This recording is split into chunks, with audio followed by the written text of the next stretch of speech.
ജയോത്സവം morning മെസ്സേജിലേക്ക് ഏവർക്കും സ്വാഗതം.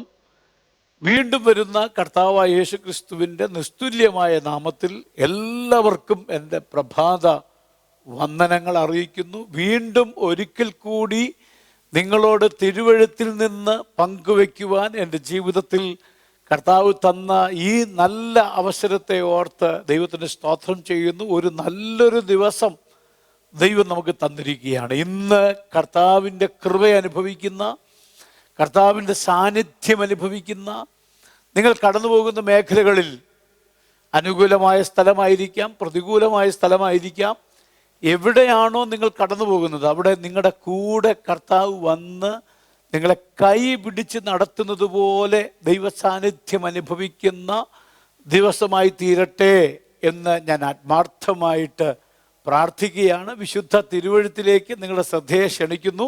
യിരെമ്യാ പ്രവാചകന്റെ പുസ്തകം 18-ാം അധ്യായം അതിന് 4-ാമത്തെ വാക്യം നമുക്ക് വായിച്ചു കേൾക്കാം.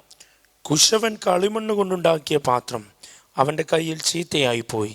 എന്നാൽ കുശവൻ അതിനെ തനിക്ക് തോന്നിയതുപോലെ മറ്റൊരു പാത്രമാക്കി തീർത്തു. സർവശക്തനായ ദൈവം പ്രവാചകനായ യിരെമ്യാവിനോട് പറയുകയാണ്, നീ എഴുന്നേറ്റ് കുശവന്റെ വീട്ടിലേക്ക് ചെല്ലുക. അവിടെ വച്ച് ഞാൻ നിന്നെ എൻ്റെ വചനങ്ങളെ കേൾപ്പിക്കും. നോക്കുക, പ്രവാചകനോട് ദൈവം പറയുകയാണ്, എനിക്ക് നിന്നോട് സംസാരിക്കണം. അതിന് നീ ഒരു കാര്യം ചെയ്യണം, നീ കുശവന്റെ വീട്ടിൽ ചെല്ലണം. എന്താണ് കുശവന്റെ വീടിൻ്റെ പ്രത്യേകത? അത് കുശവന്റെ വീട് മാത്രമല്ല, അത് അവൻ്റെ പണിശാല കൂടിയാണ്.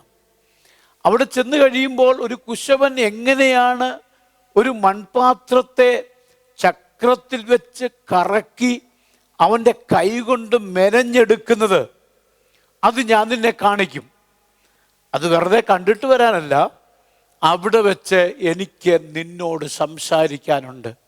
ആ കാണുന്നതിലൂടെ ചില ദൂതുകൾ എനിക്ക് കൈമാറാനുണ്ട്. ഇസ്രായേലിനോടുള്ള ബന്ധത്തിൽ അനേകർക്ക് വെളിപ്പെടുത്തി കൊടുക്കാത്ത ദൈവിക സന്ദേശങ്ങൾ എനിക്ക് കൈമാറുവാനുണ്ട്. എന്നെ കേൾക്കുന്ന പ്രിയ സഹോദരങ്ങളെ, ദൈവം നമ്മോട് സംസാരിക്കുന്നത് വ്യത്യസ്തമായ തലങ്ങളിലാണ്.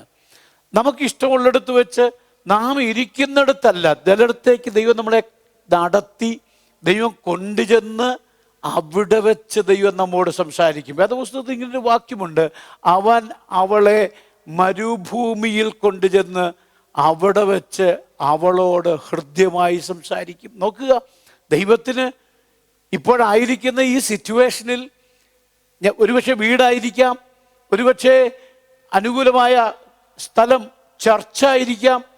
അവിടെ വെച്ചൊക്കെ എന്നോട് ദൈവത്തിന് സംസാരിച്ചൂടെ? എന്നാൽ ദൈവം നിന്നോട് സംസാരിക്കുന്നത് എല്ലാം അനുകൂല സാഹചര്യമാകണമെന്നില്ല. ദൈവത്തിന് നിന്നോട് ദൂത് കൈമാറണമെന്നുണ്ടെങ്കിൽ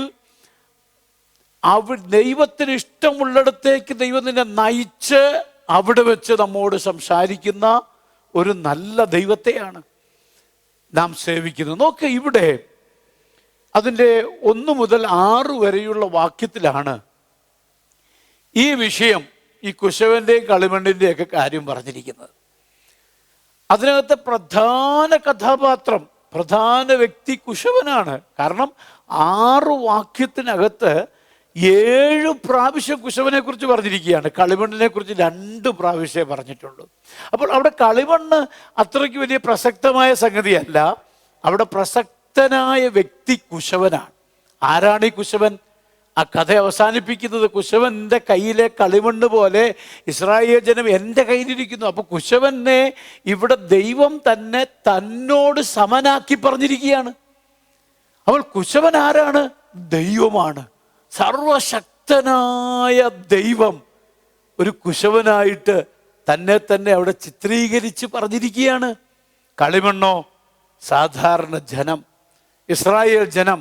എന്നെ കേൾക്കുന്ന പ്രിയമുള്ളവരെ, നമ്മളൊക്കെ കളിമണ്ണും നമ്മുടെ ദൈവം, സർവശക്തനായ ദൈവം കുശവനുമാണ്. ആ കുശവന്റെ കയ്യിലിരിക്കുന്ന കളിമണ്ണ്, കുശവന്റെ വീട്ടിൽ എത്തിച്ചേർന്ന കളിമണ്ണ്, കുശവന്റെ കയ്യിലിരിക്കുന്ന കളിമണ്ണിനെ കുറിച്ചാണ് ഇവിടെ പറഞ്ഞിരിക്കുന്നത്. എന്താണ് ഈ കളിമണ്ണിൻ്റെ പ്രത്യേകത? ദൈവത്തിൻ്റെ കയ്യിലാണ് ഇതിരിക്കുന്നത്. ഇവിടെ പ്രധാന കഥാപാത്രം ദൈവമാണ്. നമ്മുടെയൊക്കെ ജീവിതത്തിൽ ദൈവം പ്രധാന കഥാപാത്രമായി, അല്ലെങ്കിൽ സെൻറ്റർ പോയിന്റ്, ഒരു ക്രൈസ്റ്റ് സെൻറ്റേഡ്, ഗോഡ് സെൻറ്റേഡ്, ദൈവോന്മുഖമായ, ദൈവത്തിന് പ്രാധാന്യത. ചിലയിടത്തൊക്കെ, ചില വീട്ടിലൊക്കെ ചെന്നാൽ ചില വ്യക്തികളുടെ ജീവിതത്തിൽ അവരിലേക്ക് തന്നെ അവർ ഫോക്കസ്ഡ് ആണ്. ഞാൻ വലിയ ആളാണ്, ഞാൻ ഉന്നതനാണ് എന്നൊക്കെ തോന്നുകയാണ്. നമ്മളൊന്നുമല്ല, നമ്മൾ വെറും പൊടിയാണ്, നമുക്കൊരു കഴിവില്ല, ഉറച്ചു നിന്നൊരു ശ്വാസമാണ്. നമ്മളെ പണിയുന്നൊരു സർവശക്തനായ ദൈവമുണ്ട്. ആ ദൈവമാണ് നമ്മുടെ ജീവിതത്തിൽ ഒന്നാമത് പ്രയോറിറ്റി. ദൈവത്തിന് കൊടുത്താൽ ദൈവം നമ്മളെ പണിയും. എങ്ങനെ പണിയും? ദൈവത്തിന് ഇഷ്ടമുള്ളതുപോലെ നമ്മളെ പണിയും. നമ്മുടെ ഇഷ്ടപ്രകാരമല്ല പണി നടക്കുന്നത്, ദൈവത്തിൻ്റെ ഇഷ്ടപ്രകാരം. നോക്കുക, അവിടെ ഈ കുശവൻ്റെ വീട്ടിൽ ചക്രമുണ്ട്. ആ ചക്രത്തിൽ ഈ കളിമണ്ണ് പിണ്ഡം ഈ കുഴച്ച് അതിനകത്തെ കീടമൊക്കെ എടുത്തു കളഞ്ഞ് വൃത്തിയാക്കിയ ആ നല്ല കളിമണ്ണ് ആ ചക്രത്തിൽ എടുത്തു വെച്ച് കറക്കുന്ന അനുഭവമാണ്. നമുക്കൊന്നും ഇഷ്ടമില്ലാത്ത കാര്യമാണിത്. നമുക്ക് ബാക്കിയെല്ലാം ഇഷ്ടമാണ്, ഈ കറക്കുന്ന പരിപാടി ഇഷ്ടമല്ല. പക്ഷെ ഇത് കറക്കിയെങ്കിൽ മാത്രമേ കുശവൻ ഒരു നല്ല മാനപാത്രം, മനോഹരമായ പാത്രം ഉണ്ടാക്കാൻ പറ്റുള്ളൂ. ഇതിനകത്ത് കുശവന്റെ കയ്യിലിരിക്കുന്ന കളിമണ്ണിൻ്റെ മേൽ കുശവന്റെ കൈ ഇങ്ങനെ അമർത്തിപ്പിടിച്ചിരിക്കുകയാണ്. എന്തിനു വേണ്ടി? കുശവന്റെ കയ്യിലെ, കുശവന്റെ മനസ്സിൽ എന്താണോ ഈ പോട്ടർ ഈ ക്ലേയെക്കുറിച്ച് ആഗ്രഹിക്കുന്നത്, അതുപോലെ അതിനെ പണിതെടുക്കണമെങ്കിൽ അതിൽ ഈ കുശവന്റെ കൈ ഒന്ന് അമർന്നെങ്കിൽ മാത്രമേ കഴിയുള്ളൂ. ഈ ചക്രം കറങ്ങിയെങ്കിൽ മാത്രമേ പറ്റുള്ളൂ. ജീവിതത്തിലെ ചില പ്രതിസന്ധികളാണ് ഈ കറക്കമെന്ന് പറയുന്നത്. ദൈവത്തിന് ഇഷ്ടമുള്ള ദൈവഹിതപ്രകാരം ദൈവകരങ്ങളിലെ ഒരു ഉപകരണമായി തീരുവാൻ, ഒരു പാത്രമായി നാം തീരുവാൻ, ജീവിതത്തിൽ എന്നും കംഫർട്ട് സോൺ ആണെങ്കിൽ നടക്കത്തില്ല. എന്നും സുഖത്തിൻ്റെ മണ്ഡലത്തിൽ നമുക്കൊരു നന്മയുണ്ടാകില്ല. ഒരു നന്മയുണ്ടാകണമെങ്കിൽ, ദൈവപ്രവൃത്തി നടക്കണമെങ്കിൽ ഈ കറക്കുന്ന പ്രതികൂലത്തിൻ്റെ ആ ദൈവകരങ്ങൾ കൊണ്ട് ആ അമർത്തുന്നത് പോലെ ചില പ്രതിസന്ധികളിലൂടെയൊക്കെ നമ്മളെ കടത്തിവിടും. ആ പ്രതിസന്ധികളാണ് നമ്മളെ രൂപീകരിക്കുന്നത്, നമുക്ക് രൂപാന്തരം വരുത്തുന്നത്. സ്വഭാവ രൂപീകരണം മുതൽ നമ്മുടെ ജീവിതത്തിലെ സമസ്ത മണ്ഡലത്തിലും ഷെയ്പ്പ് വരുത്തുന്നത് ഈ പ്രതികൂലങ്ങളാണ്. അങ്ങനെ ഷെയ്പ്പ് വരുത്തുന്നതിൻ്റെ ഇടയിൽ കുശവന്റെ കയ്യിൽ വെച്ച് ഈ കളിമണ്ണ് ഉടഞ്ഞുപോയി, ആ പാത്രം ഉടഞ്ഞു. അങ്ങനെ നമ്മൾ വായിച്ച വാക്യത്തിൽ എഴുതിയിരിക്കുന്നു, അപ്പോൾ യഹോവയുടെ അരുളപ്പാട് എനിക്കുണ്ട്. കുശവൻ കളിമണ്ണുണ്ടാക്കിയ, 4-ാമത്തെ വാക്യം, കുശവൻ കളിമണ്ണുണ്ടാക്കിയ പാത്രം അവൻ്റെ കയ്യിൽ ചീത്തയായിപ്പോയി. ഇത് ചീത്തയായത് കുശവന്റെ മിടുക്കുകേടൊന്നുമല്ല, ഇത് ചീത്തയായത് കളിമണ്ണിൻ്റെ പോരായ്മയാണ്. കളിമണ്ണിൽ എന്തോ ഒരു പോരായ്മയുണ്ടായി. അതിനകത്ത് ഏതോ ഒരു കല്ലിൻ്റെ ഒരു ചെറിയ കഷ്ണം. എൻ്റെ നിങ്ങളുടെയൊക്കെ ജീവിതത്തിൽ ഈ ചെറിയ തരികളൊക്കെ ഉണ്ട്. അതാണ് നമ്മുടെ ജീവിതത്തിൽ പരാജയത്തിന് കാരണം, ഉടഞ്ഞു പോകാൻ കാരണം. എന്നാൽ അത് ഉടഞ്ഞത് സർവശക്തനായ ദൈവത്തിൻ്റെ കൈകളിലാണ്. എന്നെ കേൾക്കുന്ന പ്രിയമുള്ളവരെ, നമുക്ക് പരാജയങ്ങളൊക്കെ സംഭവിച്ചത് പലപ്പോഴും ദൈവത്തിൻ്റെ കൈകളിൽ ഇരിക്കുമ്പോഴാണ്. നമുക്ക് പോരായ്മ വന്നതെങ്കിൽ ഒന്ന് ഉടഞ്ഞു പോയി നമ്മൾ ഭാരപ്പെടണ്ട. ഉടഞ്ഞതിനേക്കാൾ മെച്ചമായ രീതിയിൽ പണിതെടുക്കാൻ ദൈവത്തിന് കഴിയും. ഒറ്റ കാര്യമുള്ളൂ, ആ കുറവുകളൊന്ന് ഏറ്റുപറഞ്ഞ് ഉപേക്ഷിക്കണം. ആ ചെറിയ കല്ലുകളൊക്കെ പെറുക്കിക്കളയുന്നൊരു അനുഭവത്തിലേക്ക് നമ്മൾ വരണം. പിന്നെയും ദൈവം നമ്മളെ പണിയാൻ സർവശക്തനായ ദൈവമാണ്. ആ ദൈവം പിന്നെയും പണിയുന്നു. അവിടെ ഒരു വാക്ക് പറഞ്ഞിട്ടുണ്ട്, അവൻ അത് അപ്പോൾ അവിടെ അതിനെ തനിക്ക് തോന്നിയതുപോലെ മറ്റൊരു പാത്രമാക്കി തീർത്തു. എങ്ങനെ തീർത്തേ? തനിക്ക് തോന്നിയതുപോലെ. നോക്കുക, ആ കുശവന്റെ കയ്യിൽ ആ കളിമണ്ണ് പിണ്ഡമെടുത്തപ്പോൾ തന്നെ എന്ത് പാത്രമാക്കണമെന്ന് അവൻ്റെ ഉള്ളിലൊരു ഒരു ആശയമുണ്ടായിരുന്നു. ഒരു ശില്പി ഒരു കല്ലെടുക്കുമ്പോൾ തന്നെ ആ വലിയ മാർബിൾ പീസിനകത്ത് ഒതുങ്ങി നിൽക്കുന്ന ആ ശില്പത്തെക്കുറിച്ചുള്ള ബോധ്യമുള്ളതുപോലെ ഈ കളിമണ്ണിനെ എന്താക്കണമെന്ന് ആ കുശവന് നല്ല ബോധ്യമായിരുന്നു. തനിക്ക് തോന്നിയതുപോലെ. നമ്മുടെ ദൈവം സർവാധികാരിയായ ദൈവമാണ്. സർവത്തിൻ്റെ പേര് കർത്തൃത്വം നടത്തുന്നവനാണ്. നമ്മുടെ ദൈവം സോവറിൻ ഗോഡാണ്. നമ്മുടെ ദൈവത്തിന് അസാധ്യമായിട്ടൊന്നുമില്ല. നമ്മുടെ ദൈവം നമ്മളെ പണിയും. അവൻ്റെ ഹിതം പോലെ, ദൈവഹിതം പോലെ, കർത്താവ് ആഗ്രഹിക്കുന്നത് പോലെ ഏറ്റവും അനുഗ്രഹിക്കപ്പെട്ടൊരു പാത്രമാക്കി നമ്മെ പണിത് ദൈവത്തിൻ്റെ കരങ്ങളിൽ ഉപയോഗിക്കാൻ ദൈവം സർവശക്തനാണ്. എന്നെ കേൾക്കുന്ന പ്രിയ മാതാവേ, സഹോദരി, കുഞ്ഞുങ്ങളെ, എനിക്ക് നിങ്ങളോട് പറയാനുള്ള ദൂത് ഇത്ര മാത്രമാണ്. ജീവിതത്തിൽ എവിടേക്കോ ട്രാജഡി വന്നെന്ന് കരുതി നിന്റെ ഒടുവിൽ ഇതിൻ്റെ എൻ്റെ ഒരിക്കലും ട്രാജഡിയല്ല, നിന്റെ അന്ത്യം ഒരിക്കലും ട്രാജഡിയല്ല. ദൈവത്തിൻ്റെ കയ്യിൽ നീ ഇരിക്കുന്നിടത്തോളം കാലം നിന്റെ അവസാനം സക്സസ് ആണ്.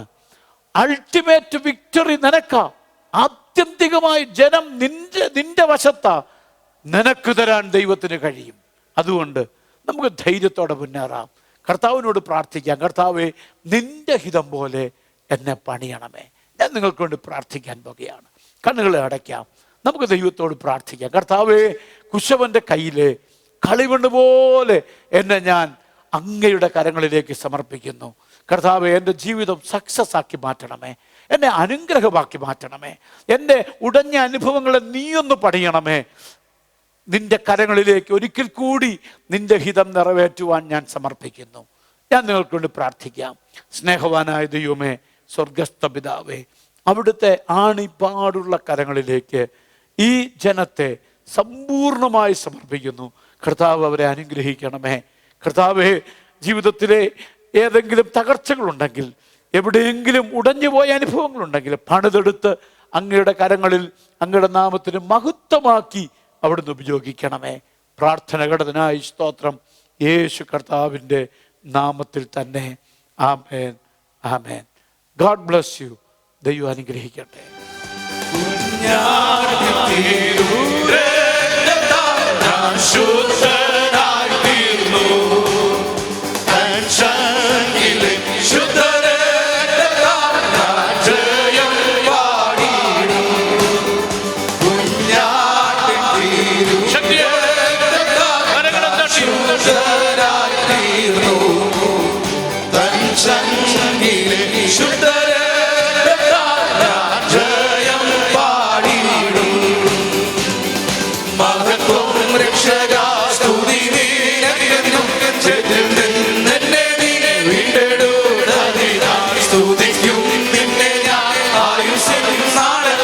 നന്ദിയോടടി വാഴ